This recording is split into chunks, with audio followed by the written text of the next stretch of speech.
Greetings, hope everyone's doing well. Today's video is about how to manifest that twin flame. I'll see you shortly.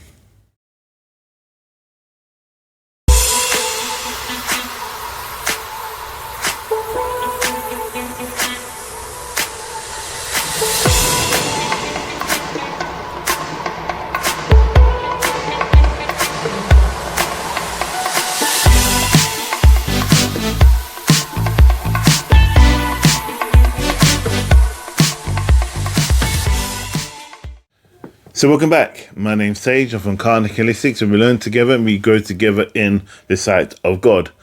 So today I wanted to speak about how you manifest that twin flame. So far I've done a video about how to point out the signs of your twin flame. I've also spoken about the difference between the soulmate and the twin flame. So today I want to do this video dedicated to how to manifest that twin flame. Not sure how long it's going to go on for, but I thought it was important that I wanted to address this.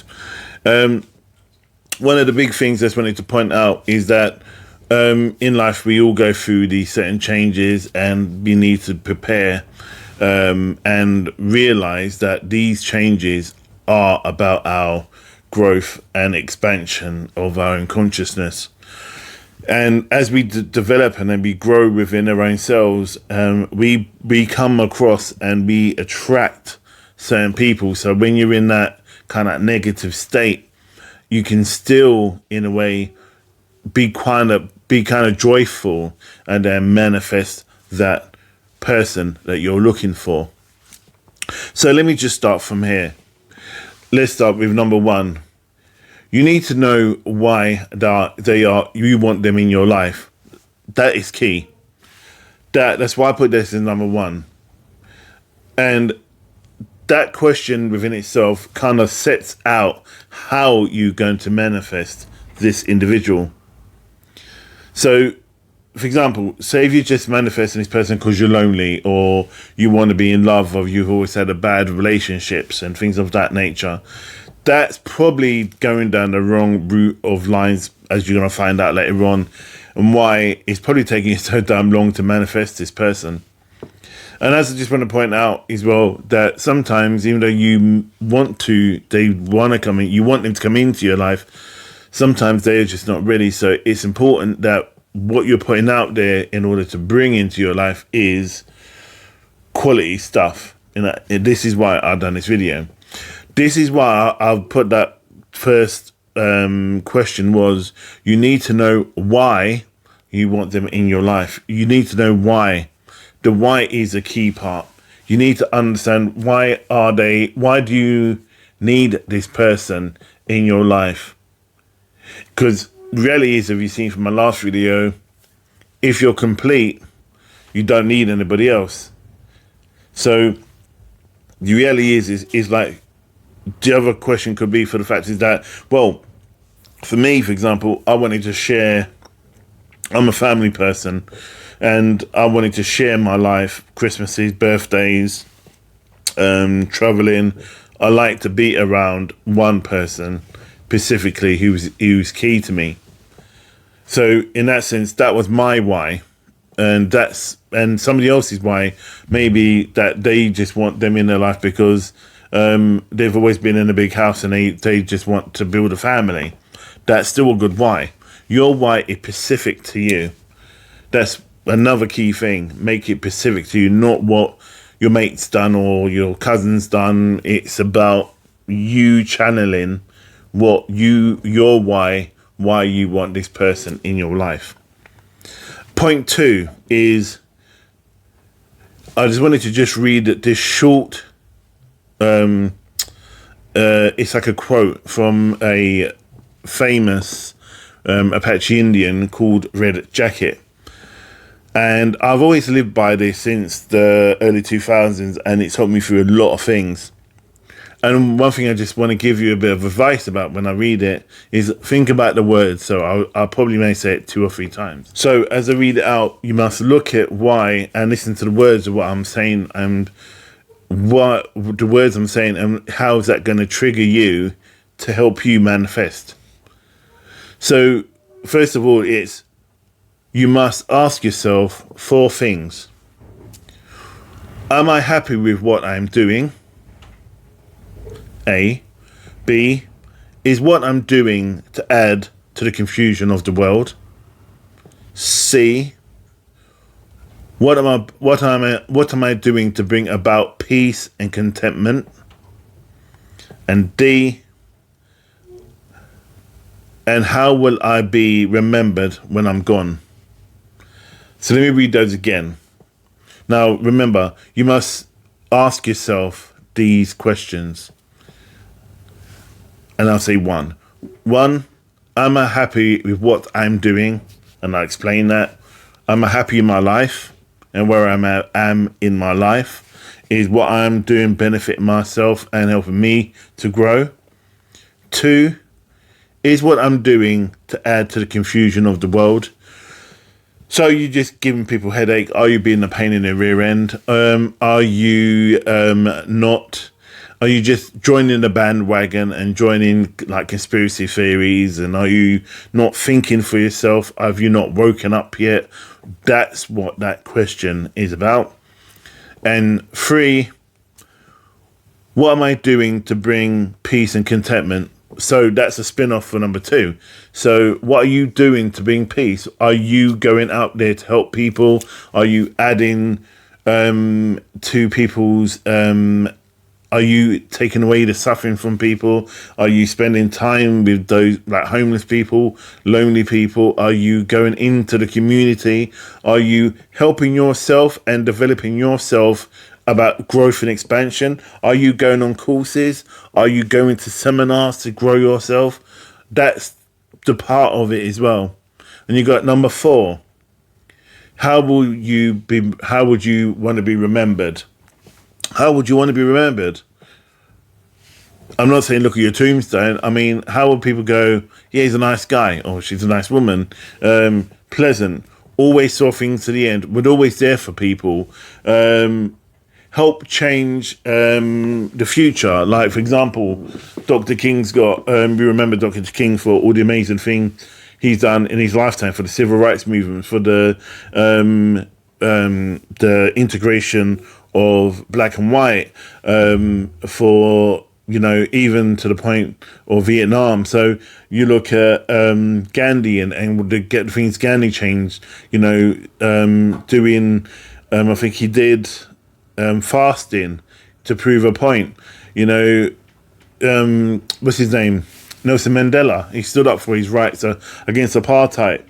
Your mother and father, if they've come to a new country to get away from a war in their country, or they just want to come to a new country to start their life, a new life for their children, that's what they will be remembered for. I remember my parents for being strong, focused, resilient, driven and compassionate and loving.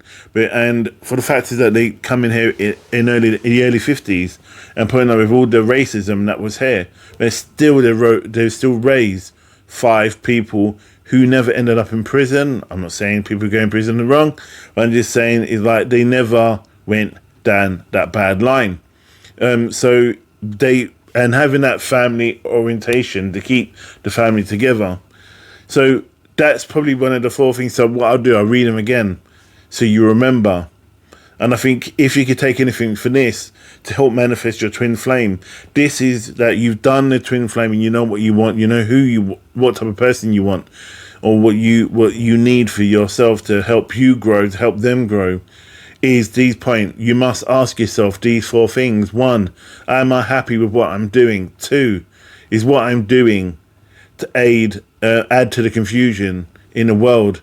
3, what am I doing to bring about peace and contentment? And 4, how will I be remembered? Remember those things. Listen up to those. Write it down. Keep it as a mantra. It is so important.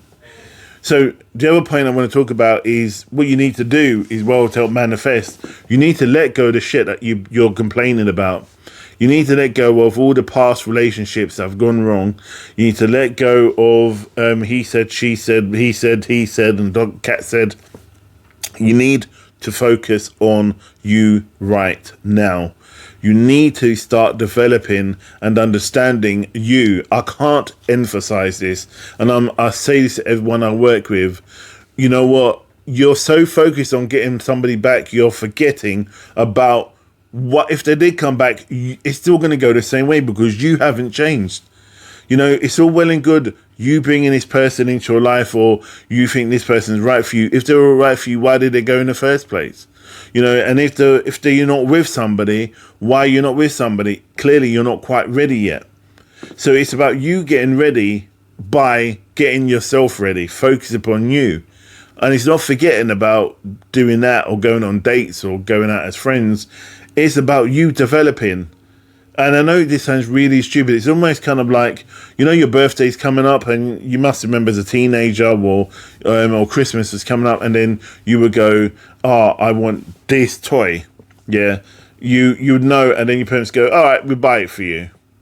You're not going to keep harassing them, are you? And go, oh, yeah, well, mum said this, mum said that, blah, blah, blah, but you can only... you won't keep harassing your parents in order to get it. You know, and I remember one time I asked my mum for, I was really young, I asked my mum for a particular thing I wanted for my birthday. And she said, you know what, I'll buy it for you. I'll get it for you.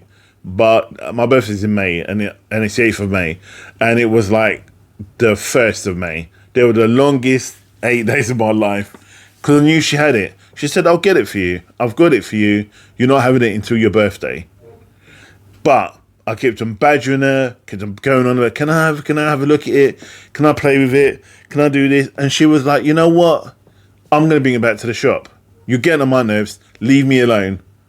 So can you see the energy? She told me I've got it. I'm going to receive it on this day. All right, you don't know when you're going to receive this person. Could be today, could be tomorrow, could be in the next 3 minutes. But if you're constantly badgering, trying to go, I want this, you're annoying in a way the universe, and you're slowing down the energy. Instead of going, okay, I know that it's coming to me because I put the order in and it's out there. Now I'm going to crack on with my life and then start working on me. So what I started doing when I wanted this thing, I think it was to do with my art stuff. I started preparing my room in order to know where it's going to be. I started buying the little bits and pieces in order for me to start being creative in order to do my work, because this thing was going to help me to do my cartoons, what I was doing at the time, and my drawing. So it's about making the preparations, and that's the key thing. We can all do it, but when it comes to the matter of the heart, everyone seems to go do lally. The other one is don't burn in desperation. So don't be, as I pointed out a minute ago, don't be desperate. Don't do overkill. Don't stress out about it. Yeah. Embrace it. Rejoice in it, because you know it's coming to you. Trust in yourself and trust in the flow. The other thing you can do while you're waiting is you can either play this around the house, what I'm going to say in a minute, around the house, or you can meditate to it. Is anything with the frequency of 432. So 432 is a frequency of love. And if you're playing that throughout the house or around you, in a car, don't get obsessed with it. Or you're meditating on it, that would help the vibrations of love. Because everything is a vibration. Whether you believe it or not, everything is a vibration. We live in an ocean of motion. So we're constantly moving. You can see the lines moving instinctively along the later we see the lines on the roads with the heat lands. It's just vibrating, it's pulsating. When you hear sound, when you see the speaker blasting, you see the sound vibrating. So everything is vibration. So the frequency number is 432. YouTube it. Look for the frequency of love, 432. There may be other frequencies attached to love, but 432 is a specific one that I've come across. And that for me, when I work with clients, has worked quite quickly. The other point is settle, chill out, enjoy yourself, get a hobby, prepare. Don't make, it's like when you're looking for a job, and I tell people when you're looking for work, Don't make looking for work a chore. Even though looking for work is a job, because when you're looking for a job is a job, and when you got a job is another job. So what you need to do is within that, chill, go with the flow, follow everything through, have a plan, and keep shifting it, and keep the direction where you're going, and then go, okay, this is not working, move on to something else. Keep the energy light and be happy. Spend time in nature, spend time by the sea, spend time with family, spend time with friends. They're the things that keep your energy strong. And finally, don't overdo it when it comes to the twin flame. Don't be obsessed with having this person in your life. Because when the person arrives, you're going to be on another frequency, and they'll be on another frequency, and then you two are going to clash. And it's important that you arrive at that state of peace. I can't emphasize that. It's so important. But so many people are just trying to I want to control this, I want to get this out there. Boom, boom, boom, boom, boom. And then you're thinking yo, you know what? You're just going to just mess things up, but just chill and let it flow. So that is how to manifest your twin flame. I hope that helps. Leave your comments below, and if there's anything else you want to know, let me know. All I say, stay safe, stay blessed, and namaste.